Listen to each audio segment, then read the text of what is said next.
চায়ের কাপে চুমুক দিতেই ভাবনাটা জেগে ওঠে সাজ্জাদের। সেই কবে বাবাকে দেখেছে তার মনে নেই। প্রবাসী বাবা মাঝে মাঝে দেশে আসতেন। ৯০ সালে তার বাবা প্রবাসে পাড়ি জমায়। ২০০০ সালে দেশে ফিরে বিয়ে করেন। ৬ মাস পর আবার পাড়ি জমান ভাগ্যের টানে। জীবনে বাবার স্নেহ মমতা কাছ থেকে খুব কম পেয়েছেন। সাজ্জাদের বাবা বেশি টাকার জন্য নিজের প্রতি কোনো যত্ন নেননি। অসুস্থ অবস্থায় মালয়েশিয়া থেকে দেশে ফিরে বেশি দিন পৃথিবীর আলো বাতাসে বেঁচে থাকতে পারেননি। সাজ্জাদের চা একেবারেই ঠান্ডা হয়ে গেছে। প্রথম চুমুকের পর চা আর খাওয়া হয়নি। ভাবনার জগৎটা ওকে নিয়ে গেছে অনেক দূর। তবে সেও তার বাবার মতো প্রবাসী হতে চায়। জীবনের আলো ফোটাতে তার সামনে আর কোনো পথ খোলা নেই। সিদ্ধান্ত নিয়েছে বাবার রেখে যাওয়া একখণ্ড জমি বিক্রি করে মালয়েশিয়াতেই যাবে। ঢাকা ও কুয়ালালামপুরের মধ্যে শ্রমবাজারের যে সেতুটি বারবার দুর্নীতির ভারে ভেঙে পড়ে, তাকে আবারও জোড়া লাগানোর তৎপরতা শুরু হয়েছে। মালয়েশিয়ার শ্রমবাজার অনেকটা জোয়ার ভাটার খেলায় মত্ত এক উত্তাল সমুদ্রের মতো, যেখানে বারবার সম্ভাবনার তরী ভিড়লেও দুর্নীতির ঝড়ে তা দিক হারায়। সিন্ডিকেটের চোরাবালি এড়িয়ে শ্রমিকরা স্বচ্ছতার বন্দরে পৌঁছাতে পারবে কিনা তা নিয়েই এখন চলছে গভীর কূটনৈতিক বিশ্লেষণ ও নানা জল্পনা কল্পনা। এবার একটু পেছনে ফিরে দেখা যাক। বিশ্বের বিভিন্ন দেশে বাংলাদেশের শ্রমবাজারের ইতিহাস প্রায় ৫০ বছরের কাছাকাছি। এর মধ্যে যেসব দেশ জনশক্তি রপ্তানির জন্য বেশ গুরুত্বপূর্ণ হিসেবে বিবেচিত হয়, তার মধ্যে অন্যতম মালয়েশিয়া। বাংলাদেশ থেকে বিভিন্ন দেশে শ্রমিক যাওয়া শুরু হয় ১৯৭৬ সাল থেকে। ১৯৭৮ সালে ২৩ জনের একটি গ্রুপ প্রথম মালয়েশিয়ায় যান। ১৯৮৯ সাল পর্যন্ত অনিয়মিতভাবে মালয়েশিয়ার শ্রমবাজারে বাংলাদেশিদের যাতায়াত চলে।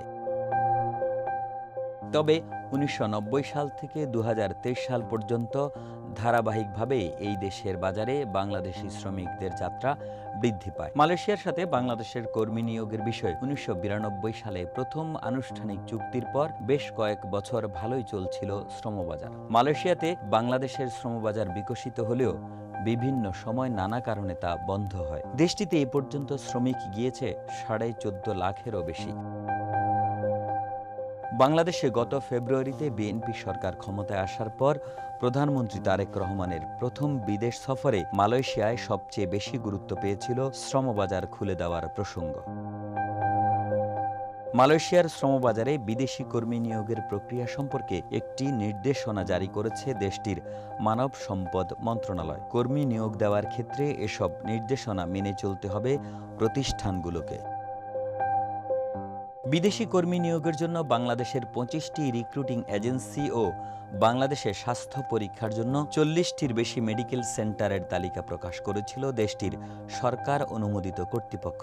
এসব এজেন্সির নাম প্রকাশের পর জনশক্তি রফতানি সংশ্লিষ্ট এজেন্সিগুলোর মধ্যে প্রতিক্রিয়া দেখা দিয়েছে। প্রবাসী কল্যাণমন্ত্রী আরিফুল হক চৌধুরী গণমাধ্যমকে বলেছেন, শ্রমবাজার নিয়ে দুই দেশের সরকার কাজ করছে এবং এখানে যা হবে স্বচ্ছতার সাথেই হবে। কোনো গোপনীয়তা বা সিন্ডিকেট থাকবে না। নিয়ম মেনেই সবাই কাজের সুযোগ পাবেন। জনশক্তি রফতানিকারকরা বলছেন, আগে যারা সিন্ডিকেট করেছে এবং যাদের দুর্নীতির কারণে মালয়েশিয়ার শ্রমবাজার বন্ধ হয়েছে, তারা সহ একটি প্রভাবশালী গোষ্ঠী শুরু থেকেই তা নিয়ন্ত্রণ করতে চাইছে। মালয়েশিয়া সরকার বিদেশি কর্মী নিয়োগ সংক্রান্ত বিস্তারিত তথ্য ও অনুমোদিত রিক্রুটমেন্ট এজেন্সির তালিকা জানতে নিয়োগদাতাদের মালয়েশিয়া সরকারের বিদেশি কর্মী ব্যবস্থাপনা সংক্রান্ত platform foreign workers centralised management system বা FWCMS পোর্টাল ব্যবহারের পরামর্শ দেওয়া হয়েছে। সাজ্জাদের ঠান্ডা হয়ে যাওয়া চায়ের কাপটি যেন দেশের হাজারো বেকার যুবকের থমকে যাওয়া ভাগ্যের প্রতিচ্ছবি। বাবার স্মৃতি আঁকড়ে ধরে নতুন যুদ্ধের প্রস্তুতি নিচ্ছে সাজ্জাদ। লাখো সাজ্জাদের সফলতা নির্ভর করছে রাষ্ট্রের স্বচ্ছতার উপর। বাবার রেখে যাওয়া ভিটেমাটি বিক্রি করে তারা যেন আর প্রতারণার শিকার না হয়, এটাই সময়ের দাবি।